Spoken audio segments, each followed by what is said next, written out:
दोस्तों आज हम सॉलिड कंपनी के सेटअप बॉक्स को रिपेयर करने वाले हैं। डीडी फ्रीडीज का सेटअप बॉक्स है और इस सेटअप बॉक्स को लगभग 12-13 साल हो चुके हैं। उससे भी ज्यादा हो सकता है, लेकिन 12-13 साल तो कंफर्म है, हो ही चुके हैं। एक टाइम पे जब ये सॉलिड कंपनी के सेटअप बॉक्स आते थे ना, ये अपने आप में बहुत दमदार सेटअप बॉक्स हुआ करते थे। इसका जो परफॉर्मेंस है ना, वो आजकल के सेटअप बॉक्स के मुकाबले कई गुना अच्छा था। हालांकि ये थोड़ा सा ज्यादा बजट के आते थे। इसकी कंपनी जो है ना, सॉलिड है। सॉलिड नाम नहीं बल्कि वाकई में सॉलिड हुआ करते थे। मेरा मानना तो यह है, जितने भी आज तक मेरे पास कस्टमर्स आए हैं उनमें माइनस एक फॉल्ट आया है, हमने रिपेयर करके भी दिया है। आपने भी कोई सॉलिड का ये कोई चीज इस्तेमाल किया हो ना, तो बताना जरूर। बहुत सॉलिड कंपनी भाई हुआ करती थी और जितने भी सेटअप बॉक्स जिन कस्टमर्स ने खरीदे होंगे ना, वो आज तक चल रहे हैं। अब यहाँ पर देखिए, कार्ड की समस्या तो बहुत कम देखने के लिए मिला करती थी। अब जो समस्या है ना, वो ज्यादातर सप्लाई की देखने के लिए मिलती थी। इसमें भी सप्लाई की प्रॉब्लम है, आज हम इसको ठीक करेंगे। लेकिन यहाँ पर एक चीज मैं आपको बताने वाला हूँ, काफी बार ये सप्लाई जब बुरी तरीके से खराब हो जाती है, तो आपको उसमें क्या करना है जिससे ये सप्लाई की जगह पे हम दूसरी सप्लाई लगाएं। अब देखिए, सबसे पहले तो मैं यहाँ पर आपको बता दूं, इस सप्लाई में एक ट्रांजिस्टर और कुछ डायोड्स हैं, वो खराब है, जो कि हम बाद में रिप्लेस कर देंगे। लेकिन इस सप्लाई को अगर आप में से कई लोग हैं जो रिपेयर नहीं कर पा रहे हो, इसकी जगह पे दूसरी सप्लाई कौन सी इस्तेमाल कर सकते हैं, वही मैं आपको बताने वाला हूं। ये जो आप देख रहे हैं, ये एक कॉमन सप्लाई है, डीडी फ्रीडीज की सप्लाई, जो कि आपको मार्केट में 80, 90, 100 अलग अलग रेट में मिल जाती है। मुझे नहीं पता आपके यहाँ प्राइस क्या है, लेकिन लगभग ये 150, 200 तक भी मिल जाती है। अलग अलग जगह अलग अलग प्राइस हो सकते हैं। प्राइस बताना आपके यहाँ इसका प्राइस कितना है। ये वाली सप्लाई इसमें हम आसानी से लगा सकते हैं। अब एक चीज काफी लोगों के मन में होगा कि इस सप्लाई में हमें 3.3 volt, 12 volt, 24 volt and 5 volt मिलता है, लेकिन इस सप्लाई में इतने सारे आउटपुट हैं। तो ध्यान से देख लो, यहाँ पर वही चीजें समझनी है, तब आप यहाँ पर सीखेंगे। इसमें देखिए, 3.3 volt, 30 volt, 5 volt, 22 volt, 12 volt, यानी कि इसमें 1 वोल्ट एक्स्ट्रा दिया गया है। कौन सा है? वो है 30 वोल्ट। तो 30 वोल्ट का इस कार्ड में क्या काम है, पहले वो चीज कंफर्म करना पड़ेगा। इसमें 30 वोल्ट प्रेजेंट नहीं है, इसमें 30 वोल्ट है। अब 30 वोल्ट इस कार्ड को कहां पर मिलता है और इसमें हम 30 वोल्ट कैसे बनाएं, वो पहले समझ लो। चलिए, मैं इस कार्ड को पहले बाहर निकाल लेता हूं। इसमें भी आप देखें, मैंने जरा इस सॉकेट को बाहर निकाल लूं ताकि आपको समझा सकूं।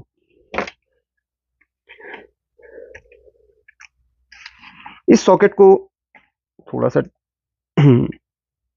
चलिए, इस सॉकेट को मैंने बाहर निकाल लिया है।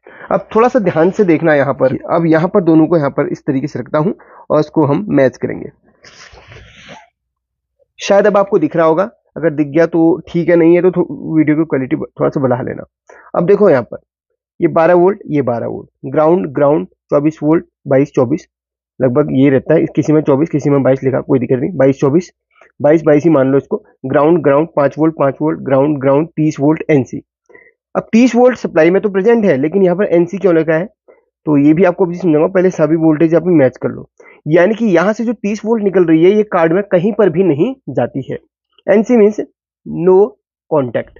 तो इस कार्ड में 30 वोल्ट का कोई भी काम नहीं है। सप्लाई जरूर बना रही है 30 वोल्ट, लेकिन इस कार्ड में कोई भी काम नहीं है। ये कार्ड सिर्फ 3 वोल्ट से चलता है, मतलब 3 जो वोल्ट्स अलग अलग आ रही है उनसे चलता है।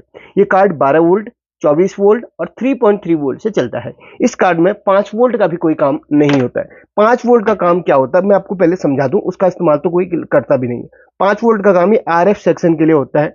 जो आप यहाँ पर देखें ना, आरएफ सेक्शन मीन्स जो ये है, ये वाला, सॉरी ये वाला नहीं बल्कि इसके बगल वाला। मैंने यहाँ पर देखा अभी, ये देखिए, यहाँ पर आरएफ लिखा है, ये वाला, ये येलो कलर का आरएफ है। वैसे येलो कलर का वीडियो का होता है, लेकिन इन्होंने आरएफ का ब्लैक होना चाहिए, बट येलो ही दीजिए, कोई बात नहीं। तो इस वाले पोर्ट को पोर्ट जो ब्लैक कलर का होता है, वो किस काम पे आता है? आरएफ सेक्शन किस लिए होता है? देखिए, आरएफ मीन्स रेडियो फ्रीक्वेंसी। किसी के घर में जो ब्लैक एंड व्हाइट टीवी किसी टाइम पे हुआ करती थी, उस ब्लैक एंड व्हाइट टीवी में ऑडियो वीडियो की लीड नहीं लगती है, उसमें लगती है आरएफ लीड। आरएफ सेक्शन के द्वारा वो काम करता है। तो वो इसलिए वो जो है आरएफ सेक्शन को चलाने के लिए 5 वोल्ट यहाँ पर दिया गया है। तो 5 वोल्ट का कोई भी काम नहीं, क्योंकि लोग आरएफ सेक्शन का यूज नहीं करते हैं। तो 5 वोल्ट अगर इसमें नहीं भी दोगे तो फिर भी काम बन जाएगा, लेकिन 5 वोल्ट दे देना, कोई दिक्कत नहीं है। लेकिन यहाँ पर हमें कितनी वोल्ट अलग अलग देनी है? 12 वोल्ट, 24 वोल्ट और 3.3 वोल्ट। चलिए 5 वोल्ट भी मान लो, लेकिन 30 वोल्ट कहीं पर भी नहीं जाएगी। ये देखिए इस पिन पे वैसे 30 वोल्ट का कनेक्शन है, लेकिन अब इसके नीचे देख लो चौथी नंबर की पिन, ये यहीं पर खाली है, इसका कोई भी किसी के साथ कनेक्शन नहीं है। बाकी हम 5 वोल्ट की बात करें तो ये देखिए 5 वोल्ट यहाँ से निकल रहा है, इस वाले पॉइंट में गया, नीचे से जंप होकर इस पे गया, इसके बाद ये इधर चला गया। ये देखिए ये आरएफ सेक्शन के लिए दिया गया है, ये पूरा ये रेडियो फ्रीक्वेंसी सेक्शन है। ठीक है, अब आप समझ गए होंगे कि हमें इस सप्लाई से सारी वोल्टेज मिल रही है। 3.3 वोल्ट मिल रही है, जो कि इसको ऑन करवाने आईसी को चाहिए होती है, स्टैंड बाई के लिए चाहिए होती है, वो मिल रही है। 12 वोल्ट ऑडियो सेक्शन और एलएनबी सेक्शन के लिए जा रही है, और 24 वोल्ट भी हमारे एलएनबी सेक्शन के लिए जा रही होती है, अलग अलग वोल्टेज वहां पर जाती है। तो ये आप समझ गए होंगे कि इसमें हमें सारी वोल्ट मिल रही है। 5 वोल्ट भी अगर आप दे दोगे तो आरएफ सेक्शन यहाँ पर ऑन हो जाएगा, नहीं दोगे तो कोई बात नहीं। अब यहाँ पर ये चीजें अगर आप समझ गए, किसी भी सप्लाई को आप कहीं पर भी आसानी से इस्तेमाल कर सकते हो। बस आपको कनेक्शन समझने होंगे, वहां पर ये चीज समझनी होगी कि अलग अलग वोल्टेज कहां पर कितनी वोल्टेज किस सप्लाई से किस में जा रही है। गलत कनेक्शन किसी में भी नहीं करने, इस बात का हमेशा ध्यान रखना। तो अब यहां पर मैं इसको इस तरीके से पहले फिक्स कर लेता हूं, कुछ इस तरीके से। अब देखिए इस तरीके की 2-3 पट्टियां मेरे पास बाद में उसमें दूसरी लगा लूंगा। पहले इस पट्टी को इसमें कनेक्ट करता हूं और इसको मैं यहां पर कट कर लेता हूं। कट करके इसमें वायर्स को यहां पे जोड़ के आपको मैं बता देता हूं किस तरीके से इसके कनेक्शन होने हैं। तो यहां पर इसको मैंने कट करके अलग कर लिया है, इसको कट करके अलग कर लिया है। यहां पर बहुत सारी वायर्स आ रही हैं। अब हमें जहां पर जितना वोल्ट चाहिए उतने वोल्ट पर हमें उस वायर को कनेक्शन करना है। अच्छा, एक चीज बहुत लोगों के मन में हो रहा होगा, डाउट सा आ रहा होगा, तो मैं बता दूं, ये जगह जगह पे GND GND GND जिन यानी ग्राउंड, सभी ग्राउंड, ये ग्राउंड, ये ग्राउंड, ये सब जगह, ये जो ग्राउंड है ना, वो सब एक दूसरे के साथ में कनेक्ट है। यानी कि एक ग्राउंड और सारे ग्राउंड अगर एक को भी कनेक्ट कर दो तो सारे के सारे यहाँ पर काम करेंगे। ठीक है, देख लो, पहले मैं आपको दिखा देता हूं, यहाँ पर देख लो। अच्छा, यहाँ पर ये जो ग्राउंड का पॉइंट है ये, और ये देखिए, और ये देखो, और ये देखो, सारे के सारे पॉइंट एक दूसरे से ही कनेक्ट है नीचे से। तो जितने भी ग्राउंड है ये देख लो, यहाँ पर भी देख सकते हो, ये ये चारों ग्राउंड के पॉइंट एक दूसरे के साथ में कनेक्ट होते हैं। तो ग्राउंड अगर 5 जगह भी लिखा हो तो अलग अलग ग्राउंड नहीं, एक ही ग्राउंड से आपका काम बन जाएगा। यहाँ पर भी देखिए दो जगह G लिखा हुआ है, तो दोनों एक दूसरे के साथ में पीछे से कनेक्ट है। आप यहाँ पर से देख लो ये, और वहीं से घूमते हुए यहाँ से जाते हुए इसमें ये लगा हुआ है। ठीक है, तो ground means negative, negative means जो बैटरी का प्लस माइनस होता है ना, प्लस यहाँ पर 3 volt, minus means ground, simple सी बात है। तो ग्राउंड को अलग अलग जगह पे अलग अलग नामों से जाना जाता है, कि भी दर्शाया जाता है। ग्राउंड मीन्स इसकी बॉडी, यानी कि इसकी बॉडी के साथ में पूरा कनेक्ट ये हो चुका है। अब ये सप्लाई लगाने के लिए भी यहाँ पर बेहतरीन विकल्प है। आप देखो यहाँ पर 4 आपको ये दिख रहे होंगे स्क्रू कसने के, तो चारों के होल्स यहाँ पर ये देखिए बने हुए हैं, आसानी से इसको यहाँ पर आप कस सकते हो। ऐसा नहीं है कि नहीं कसने की कोई जगह नहीं है, बिल्कुल इसमें जगह दी गई है। अब देखिए सबसे पहले तो हम 12 वोल्ट यहाँ पर बारी बारी से हम देखेंगे। सबसे लास्ट का पॉइंट 12 वोल्ट का है, तो ये जो 12 वोल्ट का है, हमें जहां पर 12 वोल्ट प्रेजेंट मिल रही है इस सप्लाई में, उसमें इसके कनेक्शन करने हैं। ठीक है, चलिए मैं कनेक्शन कर लेता हूं, आपको फिर मैं समझा दूंगा। मैं आपको ऐसे समझा दूं, ये जो लास्ट की वायर है यहाँ पर देखते हुए कनेक्शन करने हैं। लास्ट की वायर हमारी 12 वोल्ट आ रही है, तो इधर 12 वोल्ट के नीचे इसको सोल्डरिंग कर लेना है। और जो ग्राउंड की है उसको यहाँ पर ग्राउंड G लिखा हुआ है उसमें सोल्डरिंग कर लेना है। और बाकी 22 वोल्ट की जगह पे यहाँ पे जो 22 वोल्ट की वायर आ रही है, 3rd नंबर की है, ये 22 वोल्ट जहाँ पे लिखा है 24-22, उसमें सोल्डरिंग कर लेना है। ऐसे ही हर वायर को जहाँ पर जितने वोल्ट हमें जिस वायर में चाहिए उस जगह पे हमें इस तरीके से सोल्डरिंग करना है। चलिए करता हूँ, फिर आपको दिखाता हूँ। इस प्रोसेस में 10-15 मिनट का टाइम लग जाएगा, वीडियो रिकॉर्ड करने में मुझे बहुत दिक्कत होगी और टाइम भी ज्यादा लगेगा, तो ये काम मैं कर लेता हूँ। यहाँ पर देखिए मैंने सारे के सारे कनेक्शन कर लिए हैं।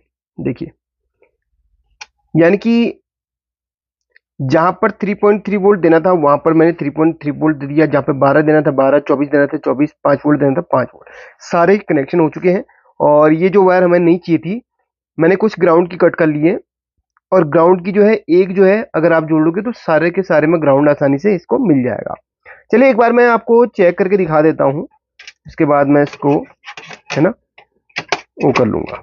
एक बार मैं चेक कर लूँ ताकि आप लोगों को कंफर्म हो जाए कि हाँ कि ये आसानी से काम करता है। ठीक है, वैसे तो काफ़ी लोगों को सबूत की ज़रूरत होती है, फिर भी आप लोगों के लिए इतना ज़रूरी है। तो पहले मैं इसको कस लेता हूँ, कार्ड और इसको, ठीक है। तो यहाँ पर मैंने सप्लाई और कार्ड को यहाँ पर फिक्स कर लिया है।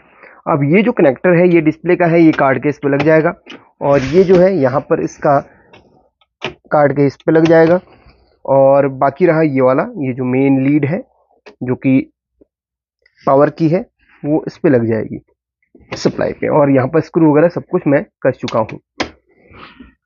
अब मैं पावर ऑन करके आपको दिखाता हूँ। सबसे पहले चलिए पावर ऑन कर लिए है, इस पे भी पावर ऑन हो चुका है।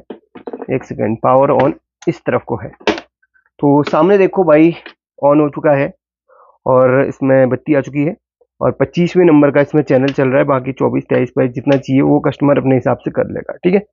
तो ये है भाई, आसानी से हो गया काम। इस सप्लाई को हमने इसके साथ में कनेक्ट कर लिया, सारी वोल्टेज अब प्रेजेंट है और इसको इजीली वो चलाएंगी। अब कोई भी दिक्कत नहीं होगी इस सप्लाई के साथ में। अगर आपका ये सप्लाई नहीं बन पा रही है, या फिर और कोई इसमें फॉल्ट आ रहा है, या आपको कुछ कंपोनेंट से नहीं मिल पा रहे हैं, तो इस लेटेस्ट सप्लाई को आप इसमें इजीली इंस्टॉल कर सकते हैं, जैसे मैंने आपको बताया था। बस सेम वोल्ट होनी चाहिए, इतना ध्यान रखना।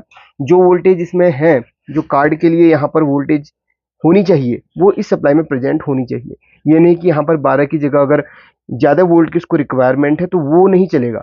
अगर सेम वोल्टेज वाली सप्लाई है तो काम बनेगी। बस 30 वोल्ट का जो था मैंने आपको बता दिया, इस कार्ड को 30 वोल्ट कहीं पर भी नहीं चाहिए, वो मैंने आपको कनेक्टर खोल के दिखा दिया, वो कहीं पर भी कनेक्ट नहीं है, ठीक है। अगर आपको वीडियो पसंद आई तो लाइक करके शेयर कर लेना, और ऐसी वीडियोस देखने के लिए हमारे इस चैनल को थोड़ा सा सपोर्ट करना, सब्सक्राइब करना। आप मुझे फेसबुक पर भी फॉलो कर सकते हैं, वहाँ पे वीडियो कंटिन्यू आती है। एक प्यारा कमेंट करके वीडियो को एंड कर दें। Thank you so much for watching this video.